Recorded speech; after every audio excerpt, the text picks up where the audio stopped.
Sebuah SPBU di Sukoharjo, Jawa Tengah terbakar hebat. Kebakaran diduga dipicu dari percikan api pada dinamo tangki BBM, sebuah mobil yang sedang mengisi bahan bakar. Akibat kejadian ini, satu mobil terbakar dan dua mesin pompa pengisian BBM hangus.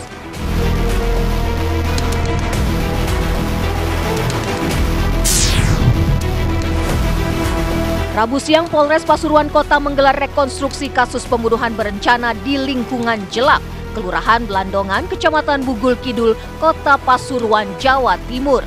Ada 29 adegan yang diperagakan langsung oleh tersangka utama dan bersama sejumlah saksi.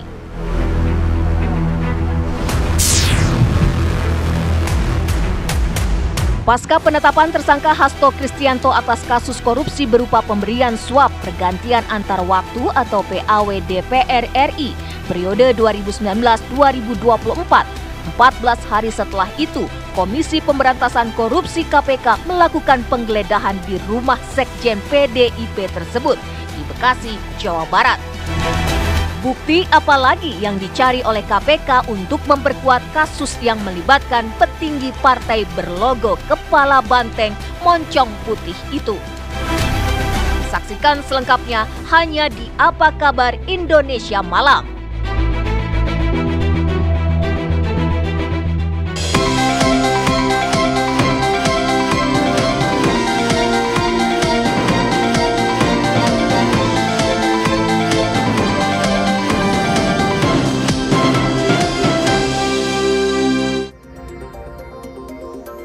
Penanganan kasus suap yang melibatkan Sekjen PDIP Hasto Kristianto dan juga Buron Harun Masiku ini terus bergulir pemirsa. Setelah ditetapkan sebagai tersangka pada 24 Desember 2024 lalu, KPK atau Komisi Pemberantasan Korupsi ini melakukan penggeledahan di rumah pribadi Hasto Kristianto setelah 14 hari ditetapkan sebagai tersangka. Sejumlah barang bukti pun juga turut disita atau diamankan oleh KPK. Lalu kenapa membutuhkan waktu hingga 14 hari? Dan bagaimana juga dengan pemanggilan kedua untuk Hasto Kristianto? Itu akan menjadi tema dan pembahasan utama kita di Apa Kabar Indonesia malam hari ini. Bersama saya Ken Ano. Dan juga saya Vena Kintan, kami juga akan hadirkan informasi lainnya untuk Anda pemirsa. Salah satu diantaranya ini Polres Pasuruan Kota menggelar rekonstruksi atas kasus pembunuhan berencana di mana ada 29 adegan yang digelar langsung juga melibatkan tersangka utama dan juga sejumlah saksi. Kami hadirkan selengkapnya untuk Anda di Apa Kabar Indonesia Malam.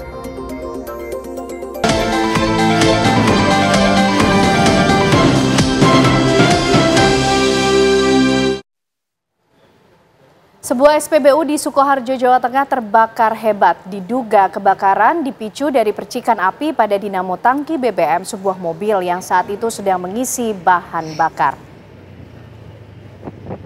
Telah terjadi kebakaran hebat di SPBU Kelurahan Bulakan, Sukoharjo. Dari video amatir yang direkam warga di tempat kejadian terlihat kobaran api dan kepulan asap hitam membumbung tinggi. Peristiwa yang terjadi pagi tadi sekitar pukul 8:10 waktu Indonesia Barat mengakibatkan kepanikan warga. Api dengan cepat membakar mobil L300 yang saat itu tengah mengisi BBM kemudian menyambar pompa mesin pengisian BBM. 3 unit regu pemadam kebakaran dikerahkan untuk memadamkan api. Polisi masih mencari penyebab terjadinya kebakaran. Pak, udah kebakaran Pak. SPBU Cuplik, monggo serapat merapat.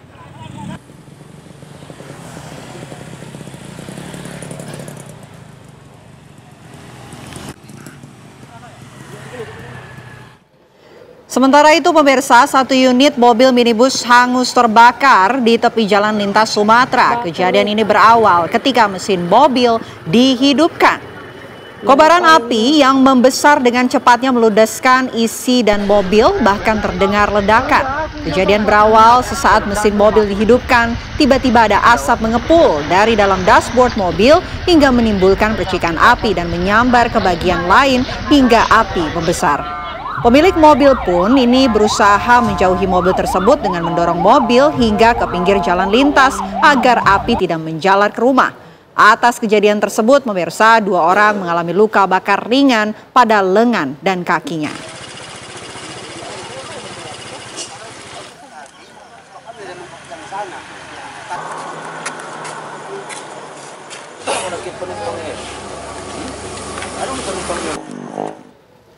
Banjir lahar hujan Gunung Semeru kembali menerjang aliran Sungai Besuk Kobokan dan Besuk Lengkong di Lumajang, Jawa Timur.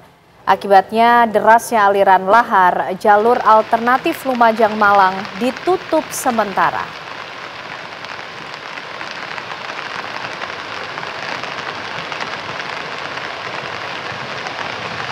Inilah detik-detik datangnya banjir lahar hujan Gunung Semeru yang menerjang aliran Sungai Besuk Lengkong di Desa Supit Urang, Kecamatan Pronojiwo, Lumajang. Debit aliran lahar berwarna coklat pekat ini nampak terus bertambah besar dan menghanyutkan semua material vulkanik berupa lumpur, pasir, hingga bebatuan besar. Beruntung saat aliran lahar menerjang, petugas segera mengimbau warga dan penambang pasir untuk menyelamatkan diri, sehingga tidak sampai mengakibatkan jatuhnya korban. Dan dengan intensitas hujan yang meningkat, masyarakat diharapkan selalu waspada, mengingat ancaman bahaya awan panas maupun banjir lahar masih cukup tinggi.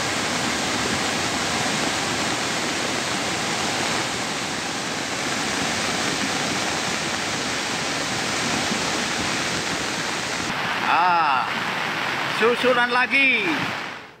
Kita beralih ke informasi lainnya, pemirsa. Penggeledahan kediaman Sekretaris Jenderal PDI Perjuangan Hasto Kristianto oleh penyidik Komisi Pemberantasan Korupsi disebut sudah sesuai dengan prosedur. Hal ini, pemirsa, ditegaskan oleh Ketua KPK Setio Budianto usai pertemuannya dengan Jaksa Agung di Gedung Kejaksaan Agung Kebayoran Baru, Jakarta Selatan pada Rabu siang tadi. Setio juga menjelaskan bahwa hasil penggeledahan di rumah Sekjen PDI Perjuangan ini akan dilaporkan secara transparan. Sementara itu, mengenai barang bukti saat penggeledahan berupa flash disk dan sejumlah dokumen, Ketua KPK menyebut hal ini merupakan wilayah kewenangan dari penyidik KPK. Sebelumnya pada hari Selasa sore kemarin, tim penyidik KPK melakukan penggeledahan rumah milik Sekjen PDI Perjuangan Hasto Kristianto di kawasan Bekasi, Jawa Barat dan Kebagusan, Jakarta Selatan. Penggeledahan ini dimaksudkan untuk mencari barang bukti tambahan dalam pengungkapan kasus dugaan tindak pidana korupsi dan perintangan penyidikan kasus suap Harun Masiku.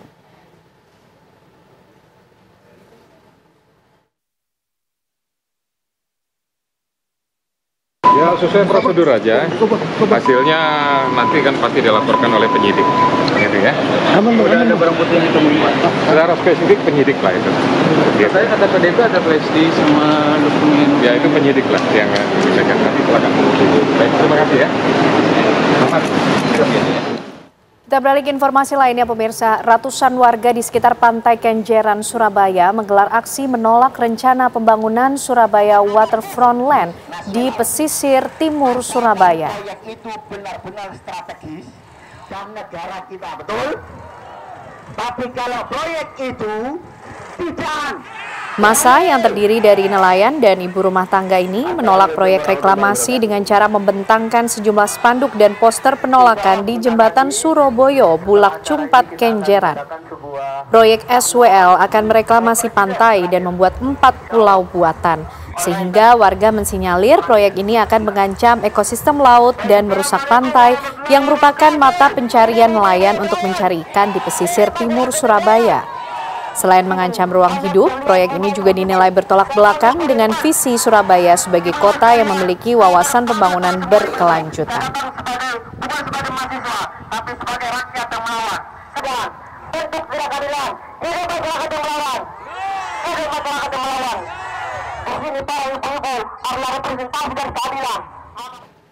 Pemirsa, seorang pemuda di kota Pangkal Pinang, Bangka Belitung mengancam pihak kepolisian dengan senjata tajam setelah rencana bunuh diri akibat putus cinta digagalkan oleh polisi. Inilah detik-detik tim Sergap Buser Naga Polresta Pangkal Pinang yang hendak menangkap seorang pemuda di kota Pangkal Pinang, Bangka Belitung. Penangkapan pelaku berlangsung dramatis lantaran pemuda tanggung ini mengancam polisi dengan senjata tajam. Polisi bahkan harus melepaskan beberapa kali tembakan sebagai peringatan. Diketahui pelaku beraksi lantaran diduga depresi akibat putus cinta dengan kekasihnya. Saat ini Pelaku telah berada di Mapolresta Pangkal Pinang guna menjalani pemeriksaan kesehatan dan psikologis.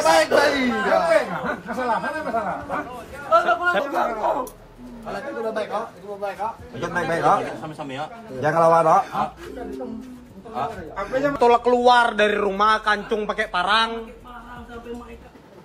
Rombongan anggota DPRD Lampung Utara melakukan sidak pekerjaan jalan sepanjang 2,5 km di ruas jalan Subik Ogan Jaya Abung Tengah, Lampung Utara. Mirisnya aspal jalan yang baru dibangun itu mudah terkelupas atau dikerjakan asal jadi.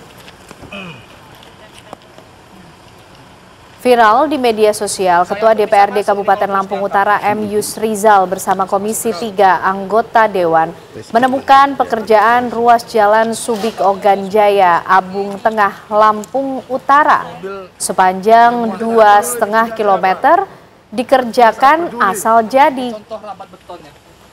Dengan menggunakan tangan, anggota DPRD dapat mengelupas jalan yang baru dibangun itu. Kondisi jalan tersebut disesalkan Ketua DPRD Lampung Utara M. Yusrizal. Kondisi jalan yang baru diperbaiki menggunakan dana bagi hasil atau DBH sawit sebanyak 9 miliar rupiah itu digunakan untuk perbaikan infrastruktur ruas jalan. Menindaklanjuti keluhan warga, pihak DPRD berencana memanggil semua pihak terkait untuk mempertanggungjawabkan pekerjaan ruas jalan Subik Ogan Jaya Abung Tengah itu segera diperbaiki kembali.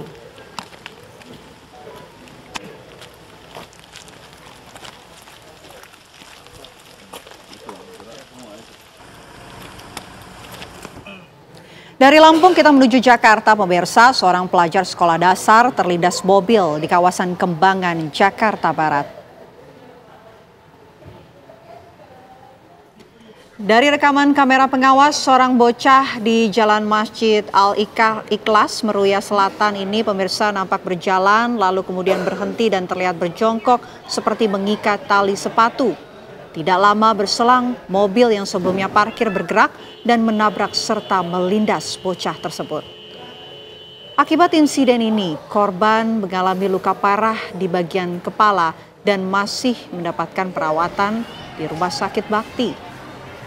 Kasusnya kini ditangani unit Laka Lantas Satuan Wilayah Jakarta Barat.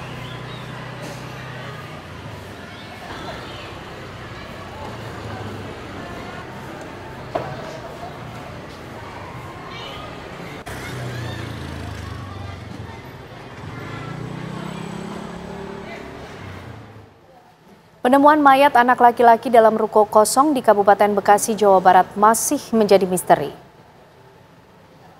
Ya, hingga kini petugas kepolisian masih memburu kedua orang tuanya yang hilang pasca korban tewas secara mengenaskan. Saksi mata di lokasi menceritakan ciri-ciri kedua orang tua korban masih muda, kerap mengamen dan membersihkan kaca mobil di lampu merah.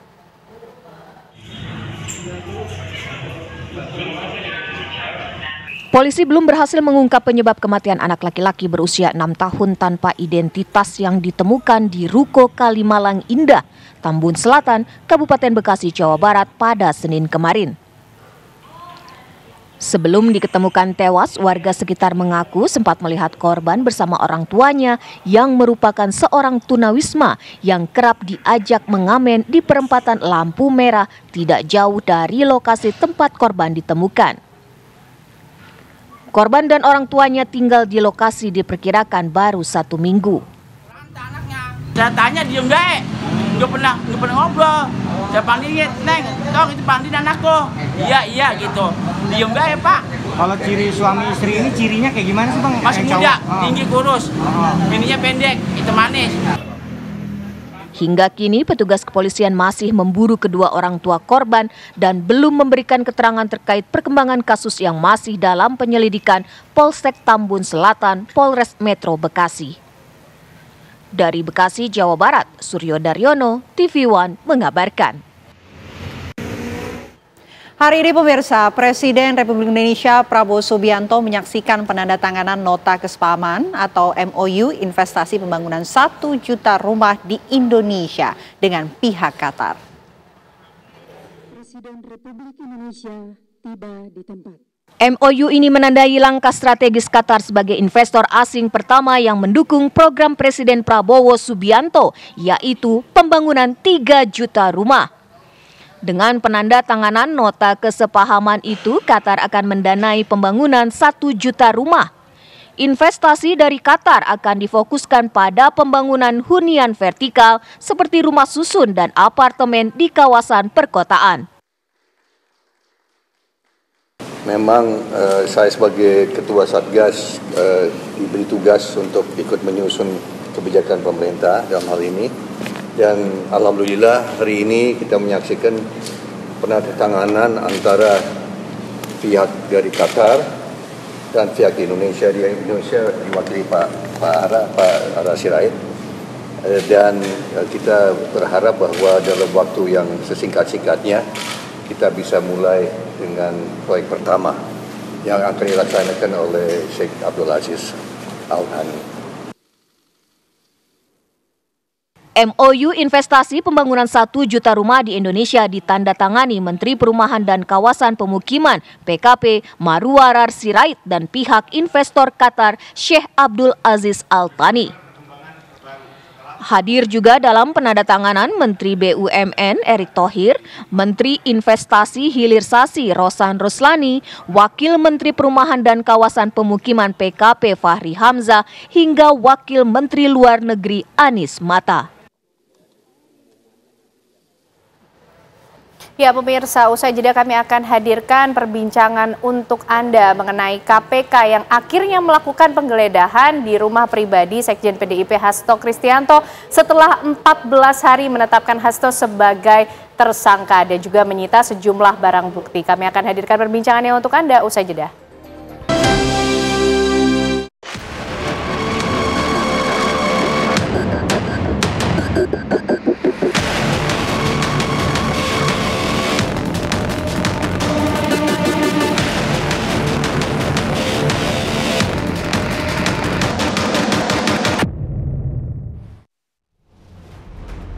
Penyidik KPK menggeledah kediaman pribadi Sekjen PDI Perjuangan Hasto Kristianto di Bekasi, Jawa Barat. Penggeledahan terkait kasus dugaan suap pergantian antar waktu anggota DPR yang melibatkan Harun Masiku dan perintangan penyidikan di mana Hasto sudah berstatus tersangka. Kendati tak hadir dalam pemanggilan pertama, KPK akan menjadwalkan ulang pemeriksaan Sekjen PDIP itu sebagai tersangka. Penggeledahan ini dilakukan sehari usai Hasto berhalangan hadir pemeriksaan sebagai tersangka yang dijadwalkan Senin 6 Januari 2025 lalu. Penggeledahan berkaitan dengan kasus dugaan suap pergantian antar waktu anggota DPR 2019-2024 yang melibatkan Harun Masiku serta perintangan penyidikan di mana Hasto sudah berstatus tersangka. Bukti apa lagi yang dicari oleh para penyidik pemberantasan korupsi tersebut? Apakah masih ada barang bukti yang perlu dilengkapi atau kurang untuk menjerat petinggi partai berlogo kepala banteng moncong putih itu? Akankah Hasto Kristianto bakal ditahan usai penyidik melakukan pemanggilan ulang dan kelengkapan barang bukti hasil penggeledahan?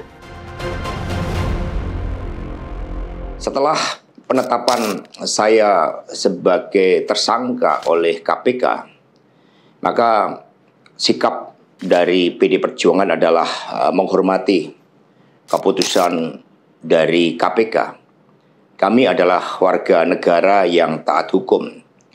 PD Perjuangan adalah partai yang menjunjung tinggi supremasi hukum. Saya sudah memahami berbagai resiko yang akan saya hadapi.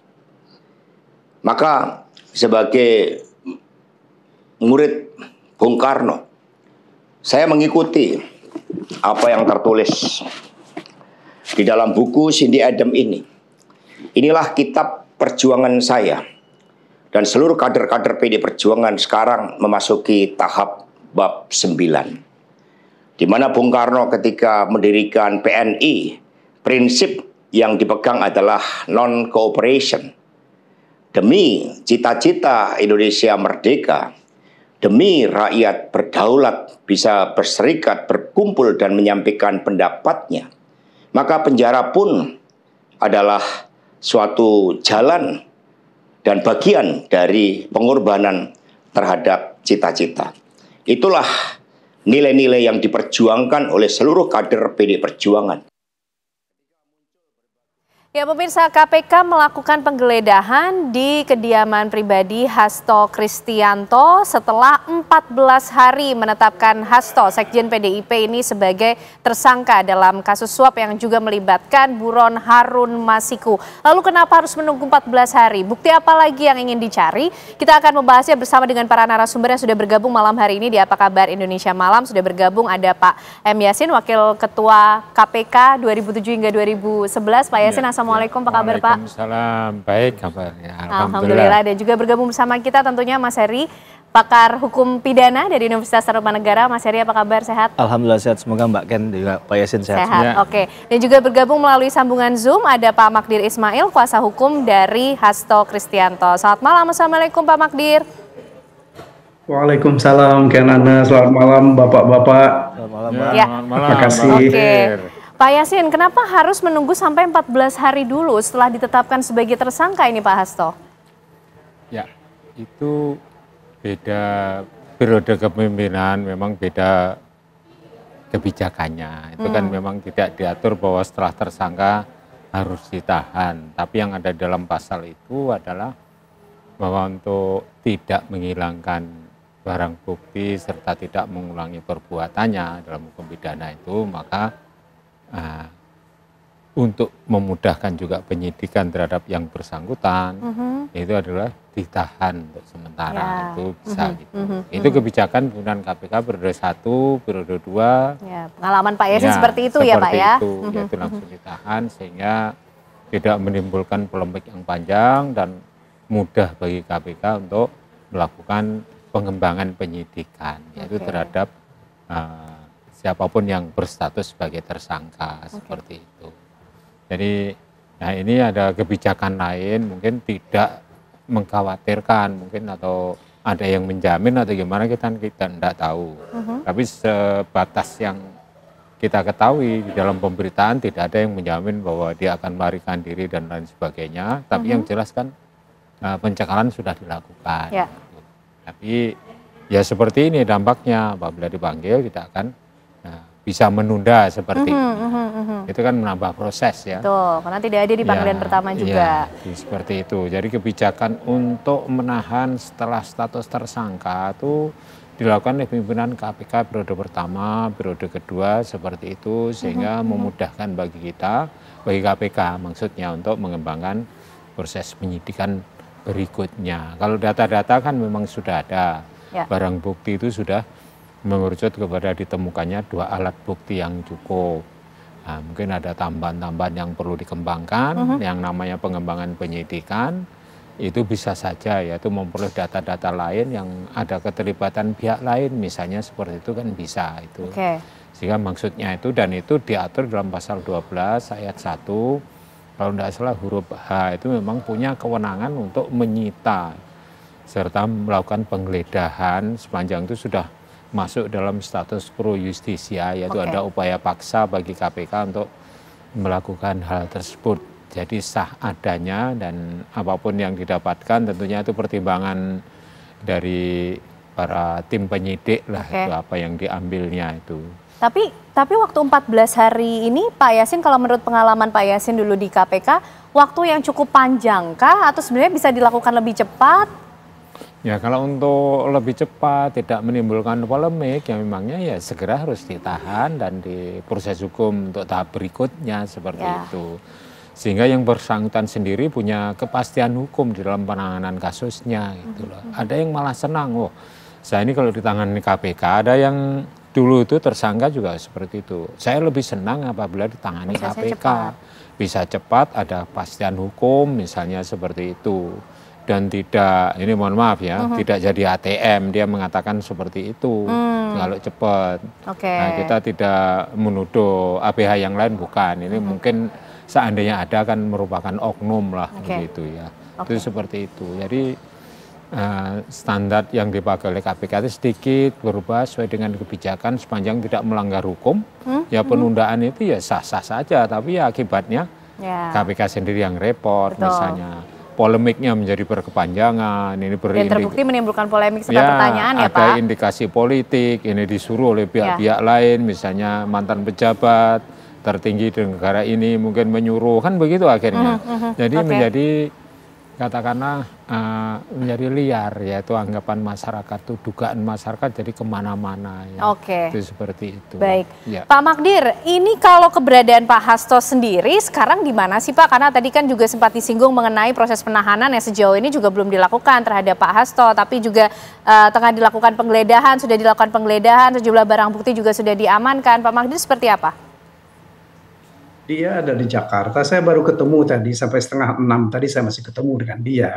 Jadi begini ya, saya kira penahanan itu bukan kewajiban ya. Memang itu merupakan hak dari penyidik.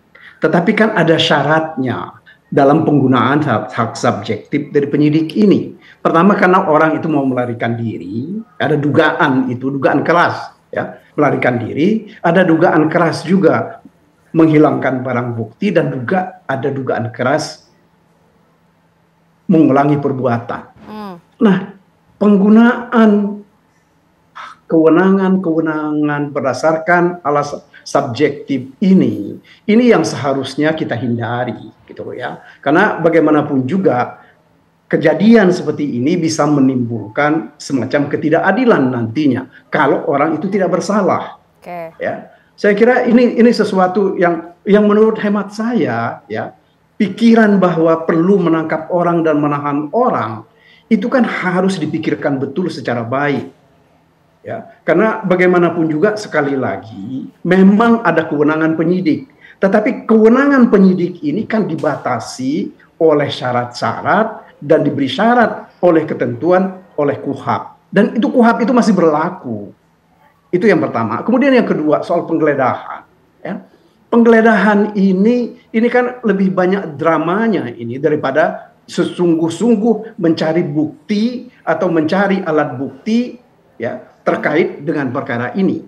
Kenapa? Coba aja lihat kita bisa kemarin ada di dua tempat penggeledahan itu. Sebenarnya apa sih yang ditemukan oleh pihak KPK? Saya nggak yakin ada sesuatu terkait dengan perkara ini. Meskipun dibawa misalnya ada satu koper besar kemarin, gitu ya. Karena kita juga kan nggak pernah diberitahu isinya koper besar itu waktu mereka mau masuk itu apa.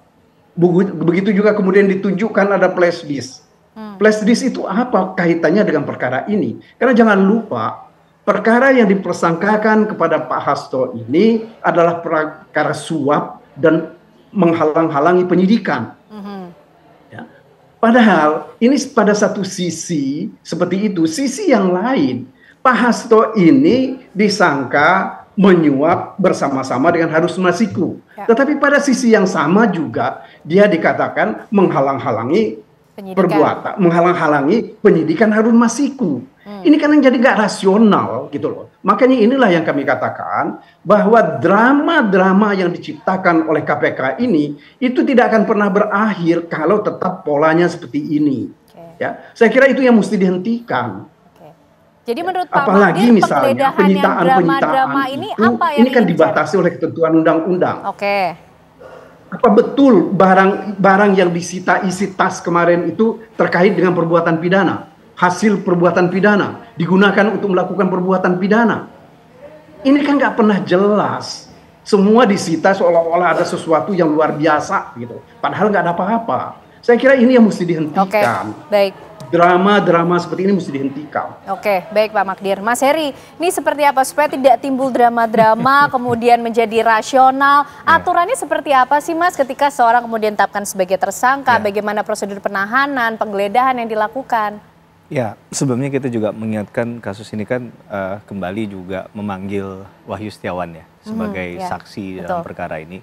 Dan kita juga mengingatkan bahwa beberapa komisioner KPU sebelumnya juga terlibat dalam perkara-perkara semacam ini, dan ini tentu harus ada perbaikan dalam sistem itu sehingga nggak ada drama Harun Masiku dan lain sebagainya kan sebenarnya itu. Berkaitan dengan konteks tadi mungkin saya mendekatkan pada fokusnya penggeledahan ya. Saya nggak main di dramanya karena Bang Magdir lebih paham, Pak Yasin lebih paham gitu. Tapi dalam konteks bahwa penggeledahan itu kan sudah ada aturan mainnya memang Mbak Ken. dan kitab suci dalam tanda petik yang digunakan dalam konteks formalitas hukum acara, Undang-Undang 8 1981, itu kan ada di ketentuan 34 sampai 46 KUHAP ya, berkaitan dengan hal itu. Bahwa kewenangan untuk melakukan penggeledahan itu berkaitan dengan misalnya memasuki ruangan atau rumah seseorang yang diduga mungkin melakukan tindak pidana. Bahasa Bang Magdir tadi memperkuat dengan dugaan keras misalnya, bukan hanya dugaan saja nggak cukup begitu, sehingga membutuhkan salah satu tindakan yang lebih, treatment lebih tadi adalah salah satu penggeledahan. Dan mungkin saja tidak hanya terbatas pada penggeledahan, bisa saja dilanjutkan dengan penyitaan. Nah itu kan tadi ada kaitan dengan pasal yang saya sebutkan di awal tadi. Tapi dalam konteks ini sebenarnya yang perlu kita bahas juga adalah penggeledahan itu bisa dilakukan kapan sih? Apakah sebelum penetapan tersangka atau setelah penetapan tersangka? Dan dalam kurun waktu berapa lama juga, Mas? Yang pasti konsekuensinya adalah ini dapat diajukan upaya hukum oleh pihak yang dikenai tindakan tadi, apakah pra-peradilan dan lain sebagainya. Di KUHAP diatur di pasal 77 sampai 83 itu, Mbak. Salah satunya sah tidaknya terkait dengan penyitaan barang bukti atau alat bukti yang digunakan untuk kejahatan tadi. Nah di KUHAP memang tidak mengatur secara teknis. Inilah yang sependek pengetahuan saya, ya tidak ada tuh misalnya 7 kali 24 jam untuk aturan penggeledahan ketika ditetapkan tersangka dan lain sebagainya. Dan ini jadi ruang celah untuk diperdebatkan. Kalau kita memahaminya semakin lama maka akan kehilangan momentum tadi kan. Nah, tapi ukuran kapan? Nah, saya nggak menemukan, saya nggak tahu Pak Yasin menemukan tidak di KUHAP, tapi nggak ada yang rigid menyatakan harus dalam jangka waktu berapa setelah ditetapkan tersangka. Tapi yang paling aman adalah setelah ditetapkan tersangka. Tapi sekali lagi, yang menjadi domain tanda tanya ini adalah kapan itu akan dilakukan? Kenapa dilakukan pada saat ini? Mengapa bukan yang sebelumnya? Ini kan pertanyaan yang nggak akan, menurut saya tidak akan bisa dapat jawaban yang clean and clear. Kecuali penyidik membuka semua. Ya, apa yang mereka punyai, mengapa mereka melakukan itu dengan alasan-alasan yang mereka miliki. Jangan-jangan ada alasan yang mempertimbangkan karena hari libur nasional. Ini kayak Pak Erick Thohir kemarin manggil pelatih gara-gara tanggal 25 itu bisa hadir di situ kan. Jangan-jangan ada alasan itu sehingga akhirnya jadi 14 hari. Nah ini pertanyaan yang mungkin menurut saya nggak bisa dijawab. Tapi dalam konteks bahwa yang harus dilakukan itu ada prosedurnya, misalnya ada mendapatkan izin dari ketua pengadilan negeri setempat, misalnya bahkan harus divideokan, mungkin juga disertai dengan orang yang berada di rumah agar tahu benar nggak barang yang diambil itu barangnya dia, atau jangan-jangan bukan barangnya dia tapi diaku-aku gitu kan, sehingga dasar untuk menggunakan barang tersebut menjadi barang bukti ataupun levelnya naik ke alat bukti menjadi tidak sah. Karena kita nggak hanya bicara tentang output, tapi memperolehnya, cara memperoleh barang tersebut juga seharusnya jadi pertanyaan besar. Prosedur itu juga ada aturannya. Dan itu yang sebenarnya dalam hukum acara akan diperselisihkan, begitu ya. Tidak lagi melihat bahwa bisa digunakan, tapi cara mendapatkannya seperti apa. Nah ini yang kemudian menurut hemat saya jadi hal yang bisa kita pelajari dan bisa memberikan nilai edukasi hukum. Perdebatannya di sana.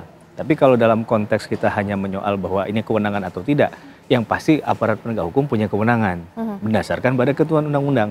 Tapi agar dia tidak abuse, agar dia kemudian tidak akhirnya kontraproduktif ketika proses awalnya kemudian ternyata ketika diajukan ditolak sebagai alat bukti misalnya, ini kan berarti kontraproduktif. Nah ini yang kita tidak harapkan. Maka perlu dalam konteks penggeledahan, penyitaan, karena ini upaya paksa, dia harus dilakukan secara transparan, harus secara cermat dan hati-hati, profesional tentunya, agar jangan sampai yang tadi yang tidak ada kaitan dengan kejahatan justru ikut diambil juga, dimasukkan ke sana, maka analisanya akan muncul. Ini apakah dipaksakan atau memang real dari hasil mungkin gelar, hasil dari diskusi, bahkan ahli hukum yang dilibatkan dalam suatu proses untuk mengulik satu penyidikan.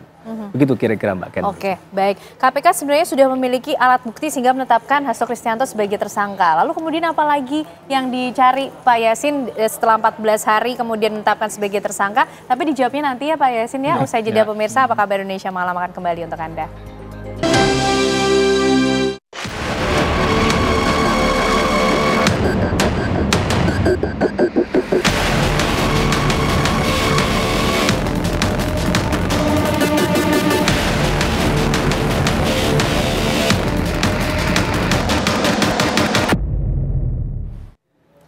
Ya, setelah 14 hari menetapkan Hasto Kristianto sebagai tersangka, KPK melakukan penggeledahan di kediaman pribadi Hasto Kristianto. Pak Yasin, ini kan KPK sudah mengantongi bukti. Lalu kenapa harus ada penggeledahan lagi, Pak? Apalagi sih yang dicari, Pak Yasin?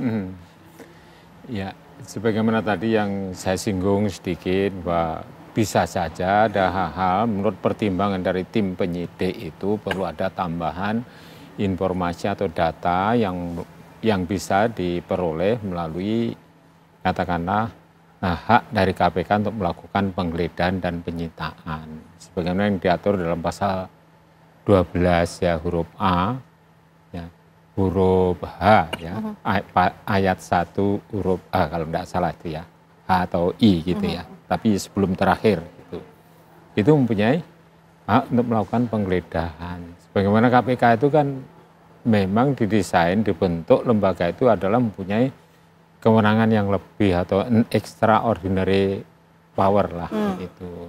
Jadi an extraordinary body yang mempunyai an extraordinary power berbeda dengan penegak hukum yang lain. Misalnya dalam hal penyadapan, kalau KPK bisa melakukan penyadapan sejak pada tahap penyelidikan, yang itu tidak dipunyai oleh HBH yang lain. Gitu.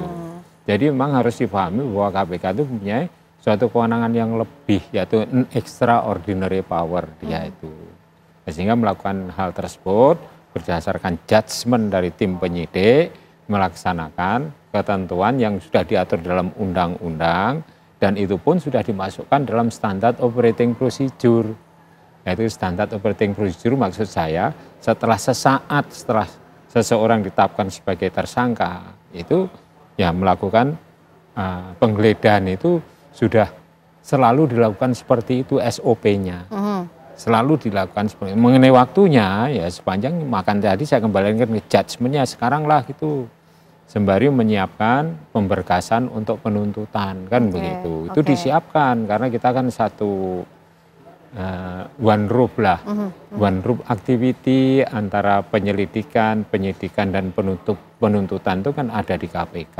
Gitu. Mereka saling memberikan saran dari misalnya pada saat penanganan kasus di tahap penyelidikan, penyidik maupun penuntut umum itu memberikan guideline apa yang harus dilengkapi. Di dalam expose atau gelar perkara itu. Oke, jadi dalam rangka melengkapi itu, Pak? Iya, dan itu selalu dilakukan oleh KPK apabila telah menetapkan seseorang itu sebagai tersangka. Dan itu karena itu sudah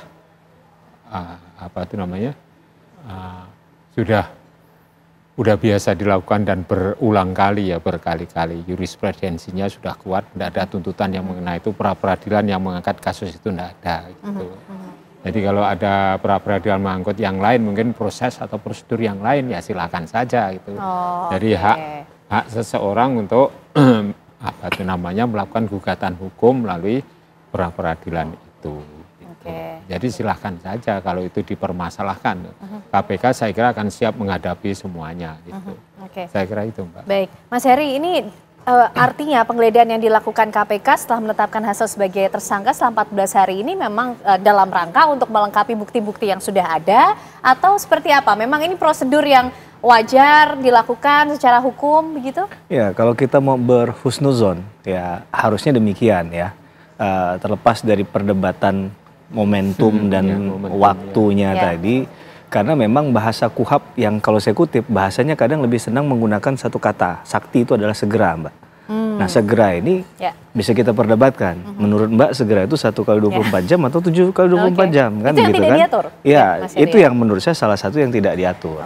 Yang ini yang akan menjadi loophole tadi. Tapi untuk penjelasan yang lain dalam kasus ini secara material, sebenarnya kan yang menarik adalah kalaulah benar kita mencatat bahwa angka 600 juta itu adalah bukti suap yang diberikan oleh Harun Masiku ke 850 juta atau berapa begitu, tapi 600 jutanya kalau tidak salah dikaitkan dengan Mas Hasto misalnya.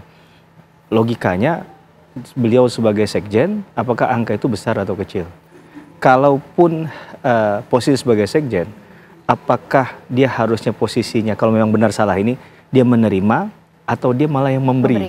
Nah, ini kan juga perlu didalami nantinya, atau itu jadi bagian dari pembelaan, saya nggak tahu. Tapi dalam konteks yang agar ini jadi titik tengah, penjelasan ini menjadi penting untuk kita bisa mendalami kasusnya juga. Tapi tadi perdebatan masalah waktu memang tidak mungkin, namanya praktek dengan teori itu selalu ada gap, ada kesenjangan, Mbak Ken. Jadi kalau itu dibuat rigid, dan semestinya harusnya rigid demi kepastian hukum, karena dengan demikian berarti KUHP kita memang melindungi tidak hanya korban, tapi tersangka juga. Ini kan yang harus dilingkupi dalam konteks pemaknaan KUHP kita. Mungkin ke depan kalau ada revisi, maka harus berani menetapkan angka tadi. Nah, tapi konsekuensinya pasti akan banyak. Itu kan jadi peluru yang mematikan bagi aparat penegak hukum. Bisa diperadilan, bisa kemudian mungkin tindakannya menjadi batal demi hukum ataupun dipersoalkan, di PT UN kan, dan lain sebagainya. Banyak implikasi. Nah, menurut saya ini ada ada ketidakjujuran kita dalam mengelola hukum acara. Kalau kita mau fair-fairan, kalau memang profesional, harusnya dibuat aturan main tadi. Sehingga orang tidak syakwa sangka. Kecuali memang penemuan kasus itu kan tidak selalu terjadi hari tindak pidananya, hari ini juga penyidik tahu. Bisa saja terjadi sudah di lampau waktu kan. Nah, tapi memulai penyidikan ini yang harus dinilai. Dan kalau memang ternyata misal penyuapan, berarti kan ada dua pihak di sana. Penyuap aktif dan pasif kan. Orang yang diberi dan memberi kan begitu. Nah, kalau orang yang misalnya diberi saja yang ketemu, yang memberinya nggak ada, mungkin kita bisa berdebat lagi kejahatannya sudah sempurna atau tidak nih. Nah, kalau memang dikatakan kejahatan sempurna, tapi untuk mekanisme pembuktian, untuk meyakinkan orang bahwa ini memang murni hukum dan tidak ada politisasi dan benar-benar on the right track, nah ini yang agak kesulitan nantinya. Jadi saya mencatatnya di poin itu saja, Mbak Ken. Oke, baik Pak Magdir. Kalau melihat bagaimana kemudian KPK melakukan proses penggeledahan ini, Pak Magdir seperti apa? Melihatnya juga semua sudah sesuai prosedur kok? Atau ada yang tidak terinfo oleh pihak Pak Hasto atau mungkin juga Pak Magdir? Karena kenapa juga di panggilan pertama Pak Hasto ini tidak hadir ya Pak Magdir? Ya itu kan kalau saya jawab yang terakhir dulu kan Ana ya. Kan dia sekarang ini kan sedang mempersiapkan satu kegiatan yang cukup besar, yaitu ulang tahun partai tanggal 10. Sebab bagaimanapun juga seluruh kegiatan ini itu kan bertumpu pada dia. Jadi kan tidak mungkin beliau tinggalkan itu, makanya beliau menyampaikan permohonan izin supaya ada penundaan. Ya penundaan ini kan sesuatu yang masuk di akal kan, bukan karena misalnya hendak pergi atau tidak menghindar dari pemeriksaan. Saya kira tidak seperti itu kan Ana. Itu pertama ya. Kemudian kedua, yang selalu jadi bahan perdebatan kita dengan pihak KPK ini adalah mengenai SOP seperti yang dikatakan oleh Pak Yasin tadi. SOP mereka cukup banyak yang tidak sesuai dengan ketentuan-ketentuan KUHP. Itu yang jadi problem kita. Ya. Dan ini dianggap seolah-olah benar. Ya. Misalnya salah satu contoh, barang yang disita. KUHP itu rigid betul mengatakan benda, misalnya ya, benda atau tagihan tersangka atau terdakwa yang seluruh atau sebagian diduga diperoleh dari tindak pidana atau sebagai hasil dari tindak pidana. Nah ini kan tidak pernah jelas gitu loh. Barang yang disita itu apakah seperti itu? Sepanjang yang saya tahu, KPK kadang-kadang melakukan penyitaan apa saja yang mereka temukan. Bahwa urusannya ada hubungan dengan perkara atau tidak, mereka tidak peduli. Yang penting dibuatkan berita acara. Nah ini sesuatu yang harus kita koreksi. Ya. Kemudian dikatakan juga benda dipergunakan untuk menghalang-halangi penyidikan. Kalau menghalang-halangi penyidikan itu dengan uang, ya, atau katakanlah misalnya seperti yang digembar-gemborkan sekarang ini, ada perintah dari Hasto untuk merendam telepon, gitu loh ya. Apa betul ada seperti itu? Teleponnya siapa? Kapan itu dilakukan? Ini kan juga nggak pernah jelas. Karena begini, menurut hemat saya, suap atau menghalang-halangi penyidikan ini kan harus ada perbuatan konkretnya, ya. Meskipun perkara suap itu kan bukan hanya memberi hadiah atau janji, tetapi memberi janji. Bagaimana kalau andai kata janji itu adalah PHP, ya? Apakah orang juga akan dipidana? Kembali ke persoalannya Mas Hasto ini, kalau dikaitkan dengan suap terkait dengan Harun Masiku untuk menduduki jabatan sebagai anggota DPR, yang mesti kita lihat Mas Hasto ini apa sih kepentingannya? Saya nggak yakin bahwa dia mempunyai kepentingan dengan keberadaan dari Harun Masiku sebagai anggota DPR. Itu pertama. Kemudian yang kedua, kita mesti juga lihat apakah dia juga mempunyai motif ya untuk memberikan suap itu. Apa kepentingannya? Saya nggak yakin itu ada. Jadi itu yang kami dari awal selalu kami bantah bahwa ini perkara yang diada-adakan. Apalagi kalau kita ingat bagaimana penyitaan yang dilakukan oleh KPK ketika Mas Hasto diperiksa sebagai saksi dan barang-barang dia yang disita itu disita dari ajudannya, dari orang yang mendampingi dia. Kalau memang betul barang-barang yang disita itu ada kaitannya dengan perkara, misalnya salah satu contoh catatannya Mas Hasto itu adalah catatan tahun 2024 tentang kegiatan-kegiatan beliau sebagai sekjen partai. Bagaimana itu mau dikaitkan dengan kegiatan suap menyuap tahun 2020 Januari? Ini kan nggak masuk di akal. Ya. Apalagi kemarin yang saya tahu juga misalnya, saya diberitahu bahwa ada catatan-catatan dari stafnya Mas Hasto yang juga disita terkait dengan kegiatan mereka menanam bawang di kampungnya sana. Nah, ini urusannya catatan kegiatan menanam bawang ini, apa urusannya dengan perkara suap Harun Masiku? Nah, ini kan yang jadi problem. Baik. Saya nggak tahu Pak Yasin tahu apa tidak hal-hal seperti ini. Kalau kita yang biasa berada di lapangan akan melihat itu, gitu loh. Tahu tentang ini. Nah, ini yang kita harus koreksi, bukan dibenarkan. Ya. Baik Pak Magdir. Artinya menjadi pertanyaan bagaimana kemudian menguji alat-alat bukti yang coba dikumpulkan oleh KPK. Karena pasti KPK menetapkan seseorang menjadi tersangka juga bukan tanpa dasar begitu ya Pak Yasin ya. Tapi nanti akan kita bahas lebih lengkap lagi pemirsa sesaat lagi untuk Anda kami kembali.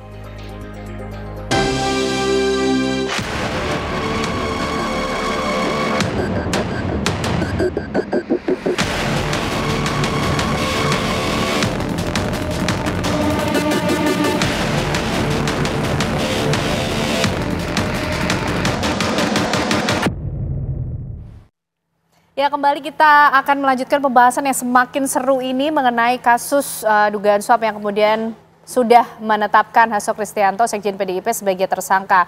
Pak Yasin, kalau berdasarkan pengalaman ini bagaimana kemudian penyidik bekerja untuk mengumpulkan bukti-bukti yang dirasa memang relevan untuk bisa melengkapi kasus yang tengah diselidiki? Karena menurut Pak Magdir jangan ini mengada-ngada. Sedangkan kan KPK pasti menetapkan seseorang menjadi tersangka ada dasar yang kuat begitu loh Pak. Ya, dasarnya adalah barang bukti atau data-data dan informasi yang ada keterkaitannya dengan perkara yang sedang ditangani. Jadi di penyidik di KPK itu, penyidik itu selalu mendapatkan muatan tambahan untuk meningkatkan kompetensi yang didasarkan pada aturan hukum yang berlaku. Dari pelatihan search, warrant, and seizure, itu juga dilakukan oleh tim kami. Tidak hanya penyidik dan penyelidik, yang lain pun juga diajari tentang itu sehingga mempunyai pemahaman yang sama di dalam suatu. Tidak sembarangan. Ya, tidak sembarangan, itu yang pertama. Itu terkait dan tidaknya nanti kan ketahuan kan setelah di pengadilan. Jadi tidak ngawur gitu loh. Tapi poin yang disampaikan oleh Pak Magdir, tadi saya setuju itu yang mengenai KPK itu ya harus dikritisi apabila ada yang tidak benar. Tadi dalam konteks penanganan kasus yang merefer kepada penanganan kasus Hasto ini, nah, jadi so far so good lah. Menurut Pak Yasin. Ya, menurut kami. Tapi kalau KPK itu tidak benar ya kita ngeritiknya malah lebih keras kok. Kita tidak akan memanjakan KPK apabila menyimpang atau melanggar, itu kita ngeritiknya keras sekali kita ini. Tuh periode 5 misalnya ya kita memberikan kritikan ya keras sekali, harus independen, harus tidak dipengaruhi oleh pihak manapun juga, harus segera mengembangkan penyidikan yang seharusnya itu pasalnya yang dipasang itu kok Nah, kita datang KPK gitu bersama dengan mantan pimpinan KPK yang saat itu juga diundang seperti itu. Bukan kita tuh membela artinya itu membabi buta tanpa reason. Kita ada reasoningnya harus jelas untuk mengarahkan apa? Agar KPK itu selalu ada di dalam marwahnya sebagai lembaga yang independen, lembaga negara independen dalam menjalankan tugasnya itu bebas dari pengaruh manapun juga dan harus dilakukan secara profesional. Tugas mereka dua, core tugasnya itu pencegahan dan penindakan. Ya saya juga di lapangan dan juga pengambil kebijakan bersama pimpinan lain. Jadi kalau diduga loh Pak Yasin tuh ngerti atau tidak loh, saya di lapangan dan juga sebagai pengambil kebijakan yang saling katakanlah melengkapi, komplementari itu antara kita itu. Asah asuh seluruh tim yang ada di KPK itu, baik pimpinan maupun jajaran yang ada di penindakan maupun di pencegahan. Seperti itu, Mbak. Baik, Pak Magdir, ini bukan mengada-ngada karena reasonnya jelas, tim penyidik yang bekerja juga sudah dibekali oleh kompetensi yang cukup, kemudian juga dalam mengumpulkan alat bukti yang ada, ini ada keterkaitannya dengan kasus yang melibatkan Pak Hasto dan dinilai so far so good. Bagaimana Pak Magdir?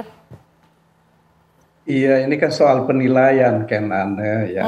Kita bisa berbeda di dalam melihat satu fakta, ya. Akan tetapi beginilah, kalau andai kata kita strict pada ketentuan-ketentuan hukum acara, mestinya tidak akan ada perbedaan pikiran kita mengenai misalnya terangkut penyitaan. Bayangkan penyitaan yang dilakukan oleh KPK pada Juni tahun lalu, ya. Stafnya Mas Hasto itu dipanggil ke atas oleh seorang penyidik yang menutup mukanya dengan kalau saya lupa dengan apa ketika itu, apakah sapu tangan atau dia tutup dengan barang yang lain, ya. Nah, itu untuk apa? Kalau memang mau transparan, ya, mestinya kan orang ini dipanggil secara layak, ya. Kemudian barang yang disita dari dia itu juga harus jelas kaitannya dengan perkara, bukan dengan ujuk-ujuk seperti itu, gitu loh. Ini kan yang kami persoalkan. Itu yang pertama. Kemudian yang kedua, yang juga selalu jadi masalah itu adalah kalau seperti penyitaan Juni kemarin itu, ya, itu kan belum ada penetapan terhadap Hasto sebagai tersangka, ya. Mas Hasto sebagai tersangka kan belum. Itu masih dia diperiksa sebagai saksi dalam perkaranya Harun Masiku, ya kan? Nah, ketika handphonenya dia yang dipegang oleh stafnya itu juga disita, ya, itu apa kaitannya dengan perkaranya Harun Masiku? Loh, ya kan? Nah, kemudian lebih lanjut adalah apakah memang betul, ya, di dalam handphone itu ada rekaman-rekaman percakapan dan lain-lain, atau ada data-data tertentu, gitu loh, ya, yang kan tidak pernah jelas semuanya ini. Itu yang selalu kami persoalkan, gitu loh, ya. Pakai masker, kemudian memanggil orang dengan berpura-pura ada kepentingan dari Mas Hasto, itu kan sesuatu yang nggak masuk di akal, gitu loh.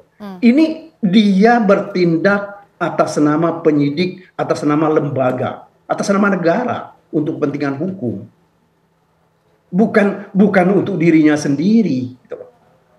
Coba mari kita lihat misalnya barang-barang yang disita itu, saya nggak yakin ada kaitannya dengan perkara ini, gitu loh.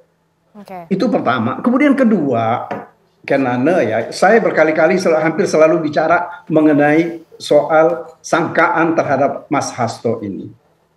Satu sisi dia disangka bersama-sama dengan Harun Masiku menyuap anggota KPU, ya. Tetapi di dalam perkara-perkara yang dulu, dia itu tidak pernah disebut sebagai orang kawan peserta dari penyuapan yang dilakukan oleh Saipul. Ya, Saipul itu sudah dihukum. Ya. Nah, akan tetapi sekarang dia dikatakan bersama-sama dengan Harun Masiku dan Saiful menyuap anggota KPU. Itu satu. Kemudian pada saat yang sama, dia juga ditetapkan sebagai tersangka menghalang-halangi penyidikan dalam perkara suap Harun Masiku. Bagaimana mungkin seorang Hasto dianggap menyuap bersama-sama dengan Harun Masiku, ya. Kemudian pada saat yang sama dia juga dianggap menghalang-halangi perkaranya Harun Masiku. Saya kira Pak Heri, Mas Heri bisa melihat bahwa hak dari tersangka itu berbohong pun diakui oleh undang-undang. Gitu. Jadi kalau tersangka misalnya mengatakan sesuatu itu tidak benar, itu adalah sesuai dengan ketentuan undang-undang. Nggak bisa orang seperti ini dipidanakan. Baik, sampai di situ dulu Pak Magdir karena Mas Heri sudah di-mention. Nah, gimana nih Mas Heri penjelasannya mengenai hak-hak dari tersangka itu apa kemudian yang bisa dilakukan? Termasuk kita juga menyoroti tadi kembali bagaimana menguji alat-alat bukti yang kemudian coba dikumpulkan oleh pihak KPK. Bagaimana mereka mengolah itu? Ya, yang pasti tersangka itu masih punya hak ya. Itu karena dalam konteks ini kan masih presumption of innocence, asas praduga tidak bersalah. Terkait misalnya pemanggilan pun ada aturan mainnya. Kita kembali ke aturan main 112, 113 KUHP. Pemanggilan harus jelas dasarnya apa. Kalaupun dia tidak hadir sekali masih ada kesempatan untuk tidak datang lagi misalnya, tapi kemudian bisa ada upaya paksa sebagai konsekuensinya. Kemudian dalam konteks yang menarik tadi juga adalah berkaitan dengan menguji alat bukti. Yang kita khawatirkan begini, yang dikumpulkan itu tidak kemudian ya apakah kemudian itu semuanya atau secara setengah dari itu yang diajukan ke persidangan sebagai alat bukti atau tidak? Jangan-jangan yang dibunyikan di awal yang heboh-heboh ini malah sebenarnya nggak muncul nanti di ujungnya. Yang pasti bola liar ini kan ada di KPK, bola panas saat ini ada di KPK. Kayak saya mengutip lagu dari Judika. Ini putus atau terus nih? Karena ini yang ditunggu oleh tim kuasa hukum PDIP juga. Jangan sampai tadi ini digantung gitu kan. Karena pasal 50 KUHP itu kan harus dalam tanda petik disegerakan. Disegerakan tuh bisa saja lanjut atau ternyata buktinya nggak cukup nih. Maka bisa kembali ke 109 ayat 2 KUHP. Ada kemungkinan untuk surat perintah penghentian penyidikan. Mengingat kasusnya jadi berlarut-larut. Maka sekali lagi saya katakan tadi bola panasnya di KPK. Menunggu apa lagi? Ya, kalau memang ternyata ini nggak cukup ya jangan dipaksakan. Kalau memang ini cukup ya lanjutkan. Nah, dengan dasar-dasar yang tadi digunakan. Masalah misalnya yang menyoal itu adalah buku. Apakah buku itu masuk kualifikasi dalam katakanlah instrumenta delicti, alat yang digunakan untuk melakukan kejahatan, atau dia corpora delicti, hasil dari kejahatannya. Nah, itu yang akan jadi perdebatan. Atau itu digunakan sebagai pintu masuk yang lain. Tapi legalitasnya kan harus diuji nih. Nah, sehingga batu ujinya ada di pengadilan nanti, Mbak Ken. Nah, Pak Yasin menurut pengalaman yang dulu pernah dilakukan, ini nunggu apa lagi? Putus atau terus? Nah, ini apa lagi yang kemudian selanjutnya akan dilakukan oleh KPK dalam menangani kasus yang melibatkan Sekjen PDIP Hasto Kristianto ini? Ya, yaitu pemberkasan untuk penuntutan ke pengadilan. Dalam hal ini adalah pengadilan tipikor. Ini pasti sudah bekerja secara paralel, yaitu tim dari penuntut umum itu sudah mempersiapkan itu, pemberkasan itu. Dan itu juga dibatasi dengan jangka waktu yang artinya tidak terlalu lama, itu ada batas waktunya ya. Itu untuk segera ditindaklanjuti dan agar proses untuk persidangan di pengadilan itu berjalan dengan cepat. Dengan data-data yang berhasil dikumpulkan termasuk yang penggeledahan ini juga akan masuk di dalam usaha dari tim penyidik kita melalui penuntut umum itu pemberkasan itu untuk meyakinkan hakim itu. Jadi saya kira nggak akan putus setelah tersangka kemudian jadi tidak tersangka itu nggak akan lanjut terus. Walaupun toh sekarang itu dalam Undang-Undang 19 tahun 2019 itu ada hak KPK itu untuk menggunakan SP3 yang sebelumnya memang nggak ada itu untuk menjaga kehati-hatian. Oke, baik ya. Pak Yasin. Pak Magdir, singkat saja, ini berkejaran dengan waktu ya supaya tidak berlarut-larut. Kalau panggilan pertama sudah tidak hadir, nanti panggilan kedua ini seperti apa? Singkat Pak Magdir. Kalau bicara dengan saya, kita akan hadir. Tapi yang jadi persoalan kan, yang kami persoalkan selama ini adalah tentang apa yang mereka sebut sebagai bukti permulaan. Baik. Hampir selalu sekarang ini yang kita persoalkan sebagai bukti permulaan itu hampir tidak ada yang konkret, ya, merupakan delik inti dari pasal yang tidak dipersangkakan. Ini problem kita di situ. Ya. Jadi saya kira ini mari kita lihat ini secara hati-hati. Saya kira Heri cukup paham tentang ini gitu lah, tentang bukti permulaan itu mau seperti apa. Nah, jangan sampai karena ada dalam tanda kutip pesan-pesan politik, ya, orang menjadi tersangka dan terzolimi. Ini yang harus kita cegah. Baik, panggilan kedua akan hadir setelah ulang tahun PDIP, begitu ya Pak Magdir. Kita akan tunggu nanti bagaimana kehadiran dari Sekjen PDIP Hasto Kristianto memenuhi panggilan dari KPK. Terima kasih Pak Yasin, Mas Heri, Pak Magdir malam hari ini sudah bergabung bersama kami di Apa Kabar Indonesia Malam. Kita akan tunggu bagaimana kelanjutan dari penanganan kasus ini pemirsa. Tapi yang pasti Apa Kabar Indonesia Malam masih akan kembali hadir untuk Anda dengan informasi yang sayang sekali untuk dilewatkan, di mana Patrick Kluivert ini resmi menjadi pelatih Timnas Sepak Bola Indonesia. Informasi selengkapnya untuk Anda usai jeda. Anda kembali menyaksikan Apa Kabar Indonesia Malam. Pemirsa, sebuah gudang toko swalayan di Jombang, Jawa Timur terbakar hebat. Api menghanguskan seluruh isi gudang serta sejumlah ruangan yang berdekatan. Kebakaran melanda gudang makanan beku Afko di Jalan Raya Tembelang, Jombang, Jawa Timur pada Rabu dini hari tadi. Gudang 2 lantai ini ludes dilalap si jago merah diduga karena korsleting listrik. Petugas damkar BPBD Jombang yang tiba di lokasi ini langsung berjibaku untuk memadamkan api si jago merah. Beruntung saat kebakaran tidak ada karyawan di dalam gudang sehingga tidak ada korban jiwa dalam peristiwa ini. Kerugian akibat kebakaran ini pemirsa ditaksir diperkirakan mencapai 1 miliar rupiah. Sementara penyebab pasti kebakaran masih dalam penyelidikan kepolisian.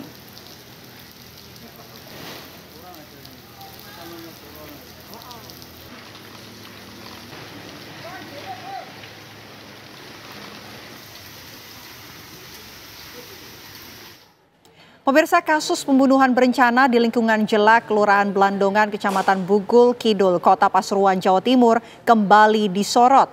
Polres Pasuruan Kota menggelar rekonstruksi yang melibatkan tersangka utama bersama sejumlah saksi.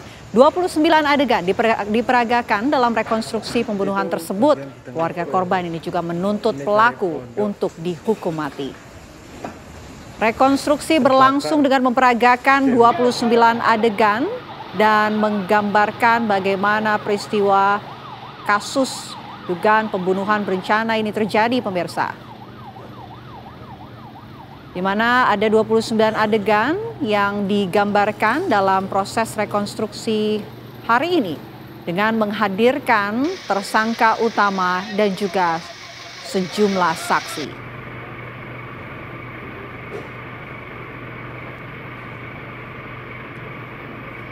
Ya, dalam rekonstruksi ini pemirsa menggambarkan kronologi peristiwa yang terjadi di rumah TW, bos rental di lingkungan Jelak di Kelurahan Blandongan. Adegan ini dimulai dari persiapan pelaku Samsul Arifin yang tak lain adalah tangga korban tersebut. Persiapan mulai aksi penusukan terhadap korban Tulus Widianto serta langkah-langkah tersangka setelah kejadian. Dan kemudian kasus ini merupakan dendam lama tersangka terhadap korban yang diduga terlibat dalam perselingkuhan 3 tahun lalu. Dalam proses ini 8 saksi turut hadir memberikan keterangan yang sesuai dengan fakta-fakta di lapangan.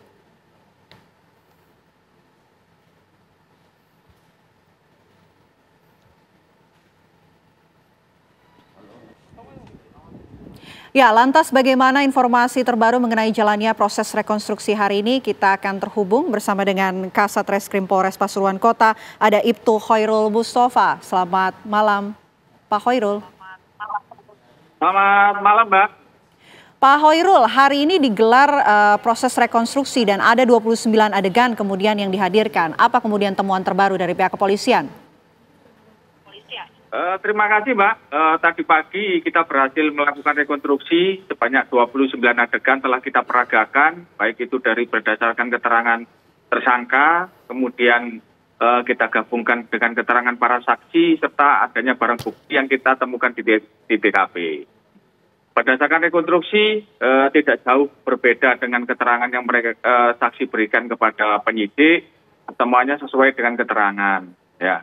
Ada satu mungkin fakta yang kemarin belum disampaikan, yaitu kita berhasil untuk melakukan pemeriksaan terhadap istri dari tersangka yang berdasarkan keterangan tersangka sebagai motif bahwa istrinya menjalin hubungan dengan korban.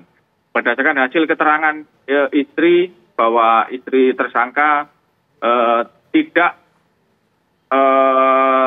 mengaku atau tidak memberikan keterangan bahwa terjadi perselingkuhan antara korban dengan istri tersangka pada saat istri tersangka menjadi pembantu rumah tangga di rumah korban. Ya, itu. Oke, baik. Apakah setelah proses rekonstruksi ini dilakukan begitu, ada temuan pembahasan mengenai adanya keterlibatan tersangka lain? Sampai saat ini semua saksi yang ada di TKP, kemudian saksi mata yang melihat pada saat kejadian yaitu istrinya sesaat maupun sesaat setelah kejadian sudah kita lakukan pemeriksaan. Saat ini tidak ada mengarah kepada tersangka lain, yaitu tersangka tetap saudara Samsul tersangka utamanya, tidak ada mengarah kepada tersangka lain. Demikian, Mbak. Pak Hoirul, kami ingin tahu lebih dalam mengenai keterangan yang disampaikan oleh istri dari korban begitu yang menyebut bahwa tidak ada perselingkuhan begitu. Seperti apa? Berdasarkan keterangan istri yang sudah kita berhasil lakukan pemeriksaan keterangan bahwa kalau membenarkan pada saat malam itu berboncengan dengan suaminya, kemudian ketika melintas suaminya langsung turun menghampiri korban dengan menodongkan sebilah pisau.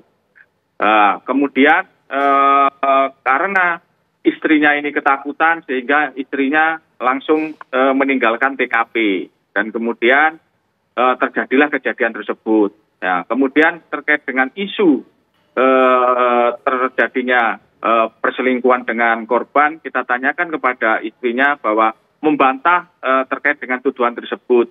Yang dibenarkan adalah memang dulu 3 tahun yang lalu istri tersangka ini menjadi pembantu rumah tangga di korban. Kemudian sudah berhenti. Ya, sedangkan suami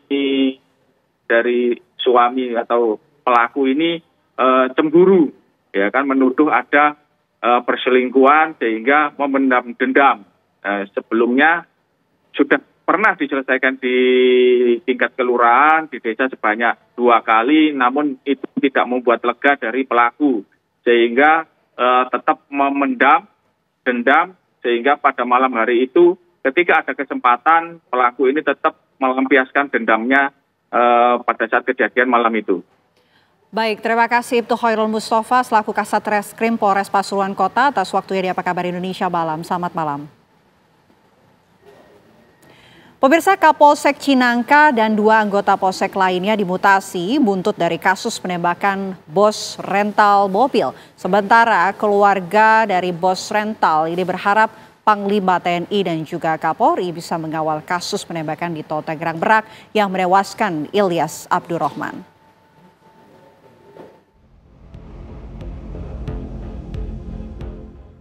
Buntut dari kasus penembakan bos rental mobil serta dugaan ketidakprofesionalan dalam melaksanakan tugas, Kapolsek Cinangka dan 2 anggota Polsek lainnya kini dimutasi. Kapolsek Cinangka AKP AIK dan anggotanya Brigadir DA serta Bribka DI dimutasi ke bagian pelayanan markas atau Yanma Polda Banten. Mereka dimutasi berdasarkan surat telegram Kapolda Banten tanggal 7 Januari 2025 tentang mutasi personel di lingkungan Polda Banten.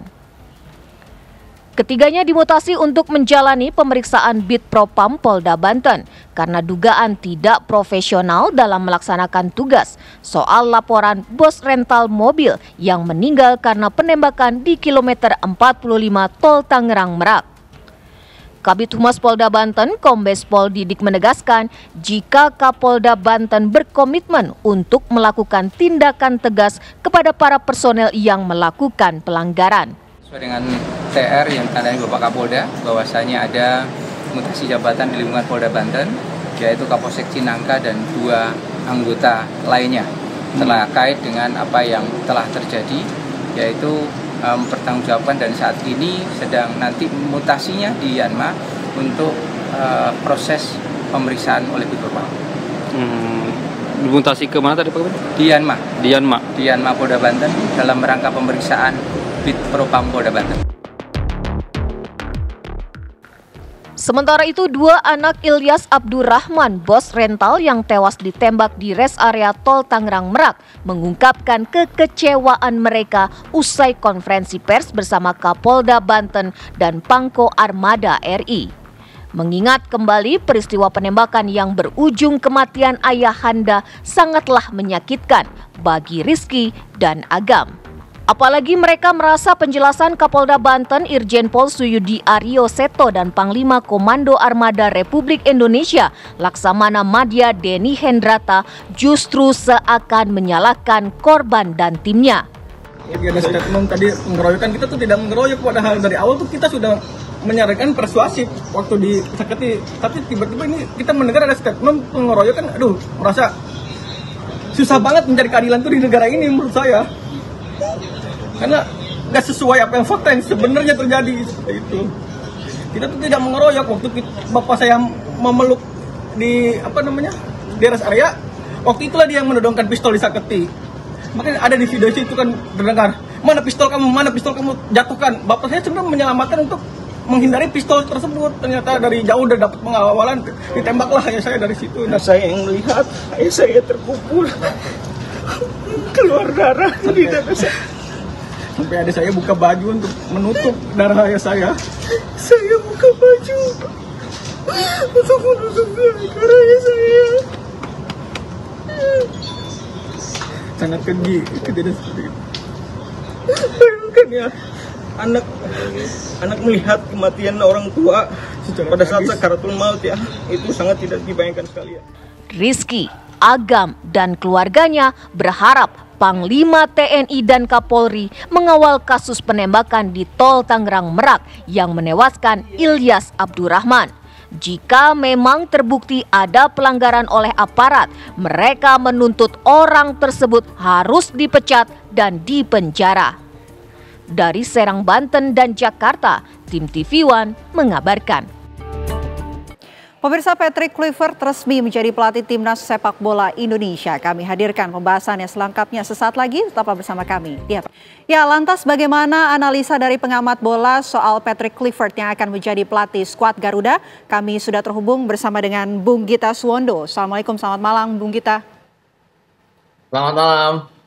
Bung Gita, kami minta analisanya terhadap Patrick Kluivert yang kemudian sudah ditunjuk oleh PSSI menjadi pelatih dari skuad Garuda Indonesia sampai dengan 2027. Seperti apa? Iya, kalau melihat CV dia sebagai pelatih, sebagai pemain oke. Dia bintang di Ajax, dia pernah bersama AC Milan, dia juga bersama Barcelona. Tapi kalau melihat jejak rekam kerjanya sebagai pelatih, dia lebih banyak sebagai asisten pelatih. Terakhir menjadi asisten pelatihnya Seedorf di Kamerun. Kemudian kalau kita bicara dia sebagai pelatih kepala, tidak mentereng sama sekali. Dia klub Turki, dia dipecat, masuk zona degradasi. Kemudian menangani tim nasional Curaçao yang ada di peringkat 91 FIFA. Dia hanya mencatatkan 1 kali kemenangan, kemudian 2 kali kalah, dan 2 kali imbang dan 3 kali kalah. 3 kekalahannya ini juga agak mengkhawatirkan, berhadapan dengan Bahrain, berhadapan dengan Australia yang akan jadi lawan kita nanti di bulan Maret nanti. Ini saya pikir di samping beberapa hal yang mungkin banyak sekali cerita-cerita yang tidak menyenangkan mengenai Patrick Kluivert. Walaupun saya berpendapat bahwa semua itu bisa diatasi dengan dia diberikan kesempatan kedua. Tapi apakah akan demikian cepatnya karena ini waktunya hanya 3 bulan. Dan kalau kita bicara dengan tim nasional, ini bukan klub. Ini kita bicara hanya 4-5 hari untuk persiapan untuk nanti tandang ke Australia. Kalau kita bicara bulan September lalu pada saat kita menjamu Australia, bagaimana kita dikepung oleh Australia dengan strategi Sintayong saat itu yang dianggap sangat bertahan. Tapi terbukti efektif.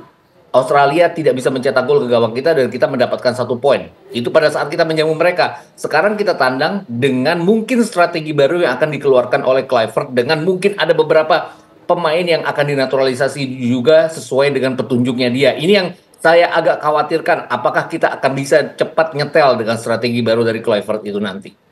Seperti yang sudah disinggung ya, waktunya ini cukup singkat, hanya butuh 3 bulan saja. Tapi melihat dengan gaya kepemimpinan dari Kluivert, mampukah kemudian skuad Garuda, Timnas Indonesia beradaptasi untuk bisa memberikan performa terbaik dalam pertandingan yang sebentar lagi akan dinantikan, Bung Gita?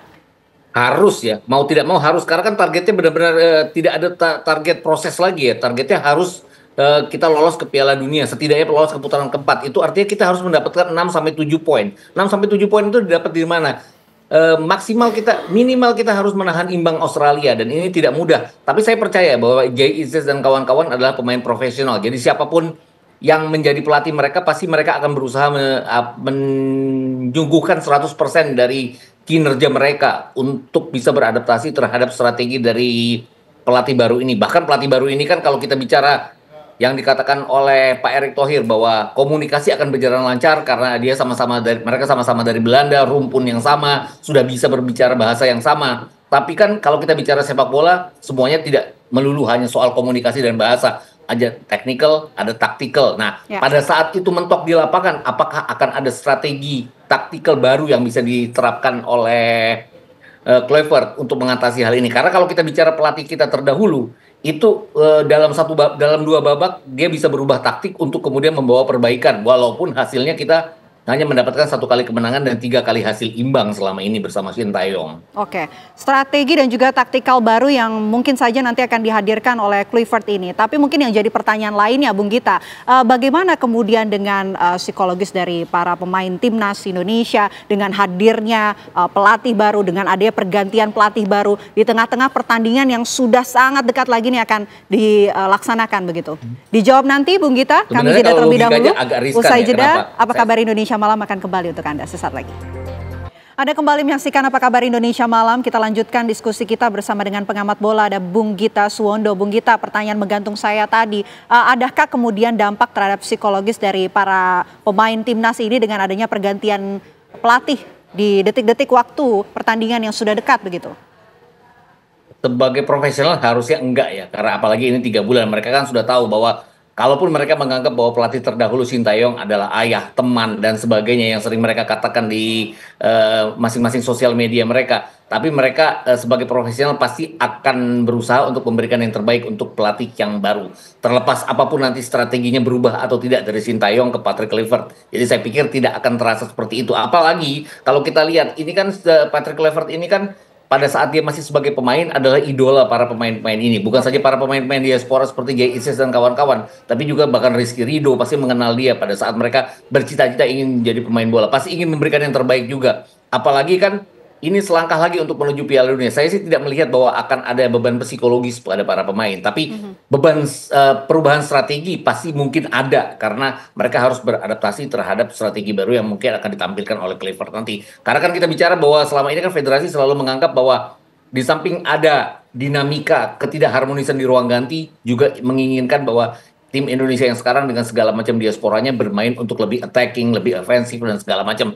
Dan kalau pelatih Belanda yang datang, biasanya mereka tidak akan pernah bermain defensif. Seburuk apapun tim yang mereka dapat, mereka akan berusaha untuk bermain ofensif. Ini strategi seperti ini yang bisa bisa menjadi hal yang bagus buat tim nasional kita, tapi kalau tidak diperagakan dengan sangat baik bisa menjadi blunder. Seperti halnya pada saat Kluivert menangani tim nasional Kroasia. Sorry, Curaçao maksud saya. Oke, baik. Bung Gita, kami juga ingin tahu begitu, apa kemudian dampak dengan bergabungnya Kluivert yang mengajak begitu 2 asistennya untuk bergabung dalam skuad Garuda ini. Dampaknya ini akan seperti apa? Pilihan asistennya oke ya, artinya Pastor dan Lanzat ini kan secara taktikal dan teknikal mereka sangat baik sekali. Bahkan kalau kita bicara Pasor dia kan punya rekor membawa 3 klub dari Eredivisie, Eerste Divisie, Divisi 2 Liga Belanda menuju Eredivisie. Tapi rekor dia sebagai asisten pelatih di Eredivisie tidak tercatat cukup baik. Artinya klubnya juga tidak demikian merajai Eredivisie. Lansat juga sama halnya. Ini yang saya pikir bahwa kalau kita berhadapan dengan Jepang, berhadapan dengan Arab Saudi sudah nggak lagi ya, berhadapan dengan Australia, bahkan berhadapan dengan Bahrain dan China nanti, kita harus punya level pelatih yang sudah biasa untuk bertarung di Eredivisie, divisi 1 masing-masing negara.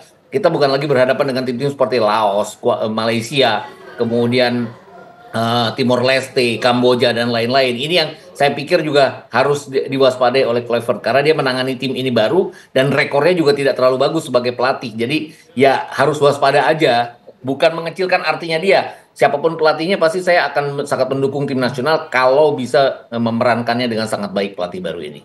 Oke, catatan mungkin Bung Gita yang Anda berikan untuk pelatih baru Timnas Indonesia begitu dalam memimpin ataupun melatih para skuad Garuda. Mungkin tidak banyak waktunya dengan dia ya. Tidak banyak seperti Sintayong. Karena Sintayong punya dari tahun 2019 sampai tahun 2024 ini. Tim kita lagi tertatih-tatih, kemudian dibawa oleh dia makin lama makin maju. Intinya adalah Kluivert harus mengambil hati supporter Indonesia yang sudah terlanjur jatuh cinta sama Sintayong. Itu mungkin yang berat, terutama pada pertandingan melawan di GBK nanti. Karena saya pasti, kalau hasil buruk melawan Australia, pasti nama-nama Sintayong akan dielukan pada saat kita menjamu Bahrain di GBK nanti. Kalau itu tidak diwaspadai oleh dia, ya mungkin akan sangat berat bagi para pemain, di mana para pemain itu seperti apa ya, seperti tidak didukung oleh penonton, walaupun sebenarnya penonton mendukung tim nasional kita. Dan ini yang penting nih Bung Gita, yang mungkin juga perlu ditangkap oleh para supporter ataupun masyarakat Indonesia dengan hadirnya pelatih baru ini. Apa sebetulnya vision yang kemudian diharapkan oleh PSSI dengan hadirnya pelatih baru bagi skuad Garuda? Saya lihat sih kalau kita melihat Pak Erik dan juga PSSI berkeinginan kita aman untuk lolos ke Piala Dunia. Walaupun saya tetap menganggap bahwa dengan Sintayong kita tetap akan ada di jalur aman karena sudah ada 6 poin dan kita ada di posisi ketiga. Tapi intinya adalah banyak yang menggadang-gadang bahwa ada perpecahan di antara Sintayong yang memang keras gayanya karena gaya Korea dengan para pemain. Jadi saya pikir ini yang coba diperbaiki, bahwa dengan datangnya Kluivert pemain akan lebih manut kepada Kluivert. Walaupun tetap manutnya akan punya jarak waktu karena hasil di lapangan yang akan sangat menentukan. Kan kalau kita lihat bagaimana ricuhnya antara pemain dengan Sintayong, kabarnya adalah pada saat kita tidak membawa hasil yang signifikan berhadapan dengan Bahrain dan juga berhadapan dengan Cina. Nah, kalau 2 pertandingan ke depan nanti tidak juga seperti diharapkan para pemain, ya hal yang sama juga akan terjadi. Ini yang harus diwaspadai oleh Kluivert. Oke, baik, itu yang harus diwaspadai. Terima kasih banyak analisanya Bung Gita Suwondo selaku pengamat bola. Selamat malam Bung Gita, sehat selalu. Selamat malam.